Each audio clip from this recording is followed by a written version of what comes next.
안녕하세요. 딸아이 하나를 키우고 있는 30대 여성입니다.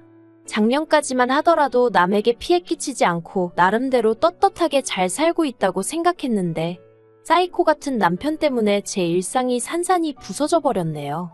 말도 안 되는 헛소리를 해대는 남편 때문에 새벽녘까지 잠 못 이루는 날들도 많았어요. 그래도 아이 아빠라서 어떻게든 옆에 붙들어두고 정신 차리게 하려고 했는데 사람이 뭐에 씌인 건지 똥인지 된장인지 분간을 못하더라고요. 그나마 저 하나만 괴롭게 했다면 나는 없는 사람이다 생각하고 아이를 위해서 참고 견뎠을지도 모르겠습니다. 하지만 남편이 하는 짓거리를 보고 있으니 저런 아빠라면 애한테도 차라리 없는 게 낫겠다 싶어서 이혼을 결심했네요. 어려서부터 대학에 들어가기까지 저는 그런대로 풍족한 집안에서 자랐습니다. 어디 드라마에 나오는 재벌집 딸 마냥 기사 딸린 자동차를 타고 학교를 다니고 그런 것은 아니지만 그래도 물질적으로나 정서적으로나 부족함을 느껴본 적은 없어요. 그러다 제가 대학에 들어가고 얼마 지나지 않았을 때 친정어머니가 사고로 세상을 떠나셨고 그때부터 집안이 말 그대로 무너져 내렸습니다. 저희 부모님은 늘 금슬이 좋으셨기 때문에 친정아버지가 친정어머니의 죽음을 쉽게 받아들이지 못하셨거든요. 그래서 친정어머니가 떠나신 이후로 친정아버지는 술에 의지하는 날이 늘어만 갔지요. 그리고 저는 저대로 그런 친정아버지를 보고 있기도 괴롭고 그렇다고 제가 달리 할 수 있는 일도 없었기에 오로지 공부에만 매달리기 시작했어요. 남들은 인생에 한 번뿐인 대학 시절이라며 미팅부터 시작해서 산으로 들로 돌아다니기 바빴지만 저에게는 그저 사치에 불과했지요. 그렇게 4년이란 시간이 흘렀고 어느덧 제가 대학을 졸업하던 날이었습니다. 우수한 성적 때문인지 저는 교수님 추천으로 그 많은 졸업생들을 앞에 두고 강단에 서서 학교 대표로 연설까지 하게 되었는데 그 모습을 친정아버지께서 보고 엉엉 우시대요. 그리고 그날을 계기로 친정아버지는 다시 예전의 모습을 되찾기 위해 노력하시기 시작하셨어요. 이후로 10여 년의 시간 동안 저는 회사 내에서 승진에 승진을 거듭하며 인정을 받게 되었고 친정아버지는 재기에 성공하셨습니다. 두 사람 다 어느덧 안정세에 들어섰던 거지요. 그리고 하루는 친정아버지께서 먼저 저에게 이제 당신에 대한 책임감 같은 건 벗어던지고 제 인생을 찾으라는 거예요. 사실 친정아버지께 말한 적은 없지만 언젠가 제가 시집이라도 가면 친정아버지는 혼자 되실 거란 사실이 그게 늘 마음이 쓰였거든요. 그래서 결혼은 고사하고 연애는 생각해 본 적도 없었는데 친정아버지께서 이미 제 생각을 전부 눈치채고 계셨던 모양이 돼요. 그리고 얼마 후 아버지의 권유로 소개팅이라고 해야 할지 맞선이라고 해야 할지 아무튼 남자를 만나보게 되었어요. 아버지 지인의 친척의 아들이라나요. 시청에서 일하는 공무원으로 사람임 성실하고 우직하다는 얘기만 듣고 나간 자리였습니다. 솔직히 연애를 한 번도 해보지 않았던 저로서는 그런 자리가 많이 어색했어요. 그런데 남편 쪽에서 어떻게든 분위기를 재밌게 띄워보려고 노력하고 있다는 것 정도는 알겠더라고요. 그리고 돌이켜 생각해보면 이후로도 남편이 만남이라던가 연락이라던가 먼저 이끌어갔고 저는 따라가는 듯한 모습으로 연애를 했네요. 그러다 결혼 이야기가 나왔는데 친정아버지가 워낙에 남편을 마음에 들어 하셔서 그냥 결혼하는 게 당연히 맞다고 생각했던 것 같아요. 남편은 탄탄한 직장을 다니고 있기는 했지만 10년 차였음에도 불구하고 연봉이 4천 정도였어요. 전 7천 정도 받고 있었고요. 그리고 시부모님은 수도권에 거주하고 계셨는데 아버님은 작은 사무실에 다니셨고 어머님은 파트타임 일을 하시는 평범한 집안이었습니다. 반면에 경제적인 측면만 보자면 저희 친정아버지는 월에 1,000 정도는 벌고 계셨어요. 주말에는 친구분들과 골프도 치시고 여행도 다니셨고요. 하지만 여러 가지로 나은 조건에도 불구하고 제게 친정어머니가 안 계시단 이유로 친정아버지는 늘 제가 시부모님에게 미움을 사진 않을지 싫은 소리를 듣진 않을지 걱정을 많이 하셨어요. 그래서 결혼할 때도 한사코 괜찮다는 저를 만류하시고는 30평대 아파트를 해주셨지요. 그렇게 결혼을 하고 한동안은 여러 가지로 안정된 생활을 해나갔어요. 열렬히 사랑해서 한 결혼은 아니었어도 드디어 내 가정이 생겼다는 만족감도 컸고요. 시부모님도 저를 복덩이라 부르며 예뻐해 주셨지요. 하지만 소위 집해온 끝발이라고 해야 하나? 그런 건 얼마 안 가더라고요. 어느샌가부터 저는 친정어머니가 없었으니 집 정도는 해오는 건 당연한 거였고 남편은 장모사랑도 못 받는 불쌍한 사람이 되어 있었거든요. 그뿐만이 아니었습니다. 일적으로나 뭐로 보나 제가 남편보다 훨씬 바쁜 상황이었는데도 어머님은 툭하면 별것도 아닌 이유로 저만 오라가라 하시대요. 남편이 굴럭코 하는 김장김치를 좋아하니 와서 배워라. 이모님 오셨으니 와서 인사드려라. 말이 좋아 인사드리는 거지. 와서 이것저것 잔심부름하란 부름이었지요. 그렇다 보니 이러려고 결혼한 건가 싶은 생각에 지치고 우울해지고 차라리 혼자 사는 게 낫지 않을까 하는 생각도 들대요. 그래도 친정아버지가 걱정하실까봐 차마 이혼은 엄두가 나질 않았어요. 그러다 결혼 생활 2년 만에 아이를 갖게 되었습니다.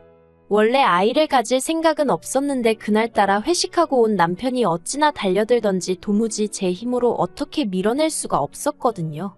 그런데 그렇게 임신이 되었더라고요. 다른 여자들은 임신했다고 하면 좋아하고 기뻐하던데 저는 그런 감정보다는 제가 좋은 엄마가 될 수 있을지 걱정이 컸어요. 그래도 남편을 비롯해 양가의 임신 소식을 알리니 다들 제 예상보다 훨씬들 좋아하더라고요. 그래서 다시 한번 제 결혼 생활에 있어서 의지라고 해야 할지 마음을 다잡았네요. 그러다 작년이었어요. 친정아버지가 사업을 정리하시고 이후로 부쩍 적적해 하셔서 제가 자주 찾아뵙던 시기였지요. 친정아버지가 사업을 정리하신 이유는 언젠가부터 어려운 이웃들을 돕기 위한 사회활동을 해보고 싶으시다 하셨거든요. 이미 노후 준비도 다 되어 있으셨고 저도 저대로 제 밥벌이는 넘치게 하고 있었으니 아버지의 꿈을 응원해드리고 싶대요. 그래서 제가 조금 부추긴 면도 없잖아 있습니다. 그런데 막상 정리하고 나니까 어딘가 허전하다며 아쉬워하시길래 제가 틈틈이 찾아뵌 거예요. 그리고 그 시기에 남편은 한창 운동에 열을 올리고 있었습니다. 당시 바디 프로필이라고 해서 근육을 만들어서 사진을 찍는 게 유행이었는데 자기도 그걸 해야겠다면서요. 그래서 한 번 할 때마다 8만 원씩이나 내가면서 일주일에 3번씩 헬스장을 다니대요. 대충 계산해봐도 한 달에 100만 원은 우습게 깨지더군요. 하지만 제가 그렇게까지 해야겠냐고 하니까 자기가 돈만 벌어오는 기계냐면서 자기도 자기 좋은 것 좀 하고 살게 내버려두라고 말 그대로 생난리를 치는 거예요. 어처구니가 없어서 그래 마음대로 해라 하고 내버려뒀습니다. 솔직히 그것도 한두 달이지 하면 얼마나 하겠냐 싶었으니까요. 그런데 이게 웬걸. 하루는 남편이 할 이야기가 있다더니 공무원을 때려치고 헬스장을 해야겠답니다. 자기가 운동을 몇 달 해보니까 적성에 너무 잘 맞는다면서 자기도 자기 좋아하는 일을 업으로 삼고 싶다고요. 그렇지만 저는 남편이 안정적인 직장을 포기하겠다는 것도 걱정스러웠고 무엇보다 헬스장을 열 만한 여유가 없었거든요. 그래서 제가 현실적인 조건들을 조목조목 갖다 대며 안 될 것 같다고 했지요. 그랬더니 남편이 저더러 진지하게 생각해보지도 않고 무조건 안 된다고 하는 게 어딨냐면서 떼를 쓰는 거예요. 정말이지 가뜩이나 딸 하나 케어하는 것도 힘들어 죽겠는데 나이는 40씩이나 먹어가지고 헬스장을 차려달라는 남편을 보고 있자니 기도 안 차대요. 그러더니 급기야 남편이 미친 소리를 했습니다. 그날은 친정아버지 생신이라서 저와 남편 그리고 딸애까지 다 같이 모여 식사를 했는데요. 남편이 뜬금없이 저희 아버지더러 장인어른 많이 외로우시죠 하고 말을 꺼내는 거예요. 평소엔 생전 살가운 말 한마디 하지 않던 남편이라서 갑자기 왜 저러나 싶어 제가 남편을 쳐다봤습니다. 그런데 남편은 마치 준비라도 해온 듯이 저나 아버지의 반응에는 아랑곳하지 않고 계속해서 자기 할 말만 이어가더라고요.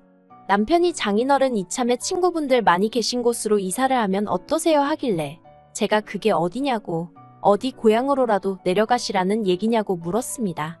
그러자 남편이 한다는 소리가 요새는 요양원도 잘 되어 있다대요 그러는 거예요. 순간 남편이 미쳤나 싶어서 요양원이 뭐 하는 덴지 몰라서 그러냐고 제가 화를 냈어요. 그랬더니 남편이 얼굴색 하나 안 변하고 자기가 왜 모르겠냐입니다. 그리고는 자기가 하는 일이 뭔지나 아냐면서 오히려 저한테 짜증을 내더라니까요. 친정아버지는 당황하신 얼굴로 요양원이란 단어를 몇 번 곱씹으시더니 내가 지금 거길 가야 할 필요가 있을까 하시는 거예요. 그리고는 슬픈 눈으로 허탈하신 듯 한숨을 푹 내쉬시는데 그 모습을 보는데 제 가슴이 정말 갈갈이 찢어지는 기분이었습니다. 저는 도무지 끓어오르는 화를 주체할 수가 없었기에 일단 아버지더러 대꾸해줄 가치도 없다고 신경 쓰지 마시라 했어요. 그리고는 남편더러 집에 가서 마저 이야기하자고 당장 따라 나오라고 했지요. 그렇게 집으로 돌아왔습니다. 제가 남편더러 도대체 무슨 생각으로 그런 소리를 한 거냐고 물었어요. 그러자 남편이 저더러 잘 들어보라면서 하는 말이 장인어른 은퇴하시고 제가 너무 그쪽에 시간도 많이 쏟고 신경도 많이 쓰고 그래서 어머님이 절 안 좋게 보신답니다. 그리고 아무리 제가 그렇게 해도 장인어른은 저 없을 땐 혼자이지 않냐면서 그러니 이참에 장인어른은 요양원에 모시재요. 그러면 요양원에 또래분들 많이 계시니 심심하지도 않으실 거고 제가 자주 들여다보지 않아도 될 거라나요. 그리고 장인어른 집을 팔아서 그걸로 헬스장을 차리면 될 것 같답니다. 자기가 부동산에 알아보니 장인어른 사시는 아파트가 거의 10억 가까이 가더라면서 그거면 번듯한 헬스장을 차릴 수 있고 그렇게 돈 벌어서 요양원비 내드리면 될 거 아니냐대요. 남편은 이 내용을 그동안 혼자 얼마나 이리저리 머리통을 굴려가며 생각을 했던 건지 제 반응은 신경도 안 쓰고 마치 외운 듯이 줄줄줄 읊어대더라고요. 그리고 그런 남편의 모습에 저는 정이 떨어지는 정도가 아니라 당장 어떻게 해버리고 싶을 정도로 치가 떨렸습니다. 제가 왜 우리 아빠 집을 팔아서 당신 헬스장을 차리냐고 미쳤냐고 소리를 질렀어요. 그랬더니 남편이 답답하다는 듯이 어차피 장인어른 돌아가시면 그 아파트 우리 거 되는 건데 뭐가 문제냐입니다. 양팔은 물론이고 등줄기에까지 소름이 끼쳤고 저는 남편더러 그런 생각을 하고 사는지 꿈에도 몰랐다고 당신 같은 인간하고 한 이불 덮고 산 내가 미친 엑스라며 더는 상종도 하기 싫으니 당장 내 집에서 나가라고 했어요. 어차피 집은 친정아버지가 해주셨고 제 단독명이었으니까요. 그리고 다행히 저는 남편이 못 나간다 안 나간다 버틸까봐 걱정했는데 남편은 남편대로 애 앞에서 제가 자기한테 말을 막 했다며 자기도 더는 안 참는다는 헛소리를 짓거리더니 짐을 챙겨나가더라고요. 그리고 이튿날 다시 생각해보고 말고 할 것도 없었어요. 바로 친정으로 향해서 친정아버지께 저희 집에 들어오시라 했습니다. 생각해보니 아버지 혼자시고 저도 이제 딸이랑 단둘인데 뭐하러 따로 사느냐고 이제부터 한 집에 같이 살자고 했지요. 그러자 아버지는 사위가 싫어하지 않겠냐며 씁쓸해하셨고 제가 그런 인간 신경 쓸 필요도 없다고 했어요. 남편이랑 이혼할 생각이란 말과 함께요. 아버지는 이혼은 절대 안 된다고 펄쩍 뛰셨습니다. 다늙은 당신 때문에 딸이 이혼을 한다니 당신은 그 꼴은 못 본다나요. 하지만 저는 그런 아버지께 아버지 때문이 아니라 내 행복을 위해서 헤어지기로 한 거라고 그러니 그런 말씀은 마시라고 했어요. 그렇게 아버지 짐을 드리고 동시에 남편 짐은 죄다 끄집어서 아파트 복도에 내놓고 있는데 그때였습니다.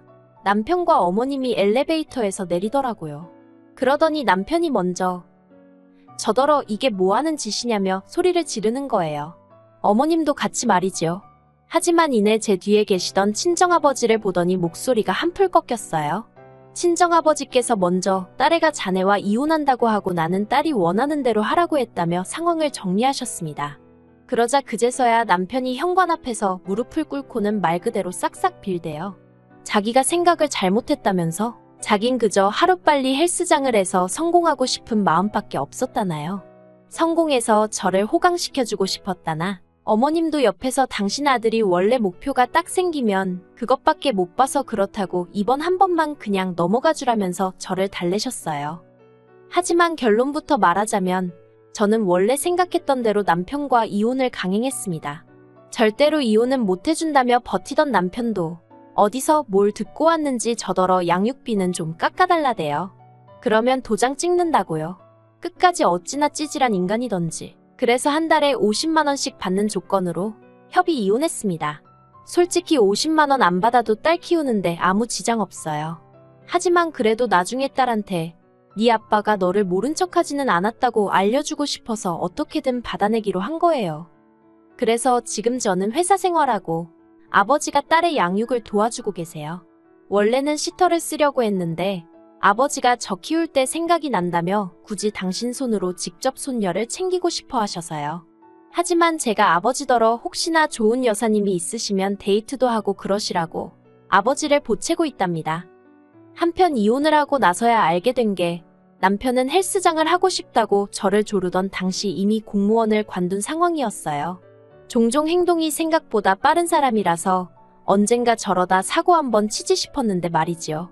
그래놓고는 꼴에 자존심은 있어서 저한테 말은 안 하고 어머님한테 돈 받아다가 월급 행세를 했던 모양입니다. 정말이지 이혼하길 100번 1000번 잘한 것 같아요. 가끔 딸애가 아빠는 언제 오냐고 찾을 때면 미안한 마음이 들지만 그래도 딸애가 자라서 이 모든 사정을 알고 나면 저를 이해해 주리라 믿어요. 앞으로는 제가 기둥이 되어 아버지와 딸애를 지키며 살아가겠습니다.